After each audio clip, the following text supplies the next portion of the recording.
ધોરણ 10 વિષય ગણિત પ્રકરણ 8 ત્રિકોણમિતિનો પરિચય. તેમાં આજે આપણે ઉદાહરણ 6 દેખીશું. આકૃતિમાં ત્રિકોણ એબીસી બીમાં બી કાટખૂણો છે. એબી બરાબર 5 સેમી, ખૂણો એસીબી મતલબ આપણને આ બરાબર 30 ડિગ્રી. તો બાજુ બીસી અને એસીની લંબાઈ શોધો. કોની શોધવાની? બીસી અને એસીની લંબાઈ શોધવાની છે સિમ્પલ રીતે, બરાબર. તો આપણે અહીં ધ્યાન આપો. તો અહીં આપણને ખબર પડતી આપણે બાજુ બીસી કીધું છે અને શું કીધું છે? એસી કીધું છે. તો આપણે કઈ બેમાંથી પહેલાં કોઈ એકનું માપ શોધીએ, બેમાંથી કોઈ એકનું માપ શોધીએ તો સિમ્પલી આપણે પહેલાં અનુ માપ શોધી લો. કોનું? અનુ. બીસીનું માપ શોધો. તો બીસીનું માપ શોધવા માટે દેખો પહેલાં તો આપણી પાસે આ એક બાજુ છે. તો આ બાજુ આ સીની કઈ બાજુ થશે? આ સીની કઈ બાજુ થશે? સામેની બાજુ. કઈ બાજુ થશે? સીની સામેની બાજુ. સામેની બાજુ. અને આ કઈ બાજુ છે? પાસેની બાજુ. જો આ તો સામેની બાજુ છે ને આ કઈ બાજુ છે? પાસેની બાજુ. તો સામેની બાજુ અને પાસેની બાજુના સંબંધ દર્શાવતું સૂત્ર કયું છે ખબર છે તમને? કોઈ કહે ટેન, કોઈ કહે કોટ, કોઈ કહે ટેન, કોઈ કહે કોટ. તો સિમ્પલી આપણને 30 ડિગ્રી આપ્યું છે. તો આપણે લખીશું અહીં પહેલાં તો આપણે જેટલું પણ આગળ આપેલું છે ને રકમમાં તે આપણે પીરસી દઈશું કે અહીં ત્રિકોણ એબીસીમાં ત્રિકોણ એબીસીમાં ખૂણો બી બરાબર 90, એબી બરાબર 5 સેમી, એબી બરાબર 5 સેમી, ખૂણો એસીબી બરાબર 30°. જો હવે આપણને બે બાજુ આપી છે. આ એક બાજુ આપી તેમજ બીજી બાજુ માપશો. મેં તમને કીધું આ સામેની બાજુ આ પાસેની બાજુ સંબંધ દર્શાવતું સૂત્ર કયું છે? ટેન અને કોટ વાળું. આપણે પહેલાં ટેન વાળું કરીએ. ટેન થીટા બરાબર કેટલા? સાબા છેદમાં પાબા. માટે એમ પણ લખાય. માટે ટેન 30 બરાબર સાબા કઈ છે? એબી. પાબા કઈ છે? બીસી.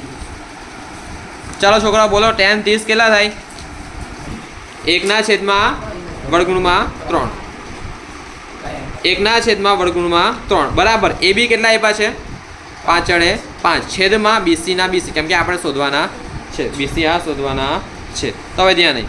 માટે આ બીસી જાય ઉપર, આ જાય આમ.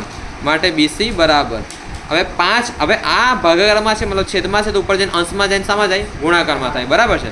5 ગુણ્યા √3 અને લખાય એમ પણ. માટે બીસી બરાબર 5 √3 અને એકમ આપણને સેન્ટીમીટર આપ્યો છે એટલે આપણે સેન્ટીમીટર લખીશું. તો બીસી આપણને કેટલું મળ્યું? 5 √3 સેન્ટીમીટર. હવે ધ્યાન નહીં. હવે આપણને કીધું એસીની લંબાઈ શોધો. શાની લંબાઈ? એસીની લંબાઈ શોધો. અને આપણને ખૂણો કેટલાનો આપ્યો છે? 30°. કેટલાનો આપ્યો છે? 30°.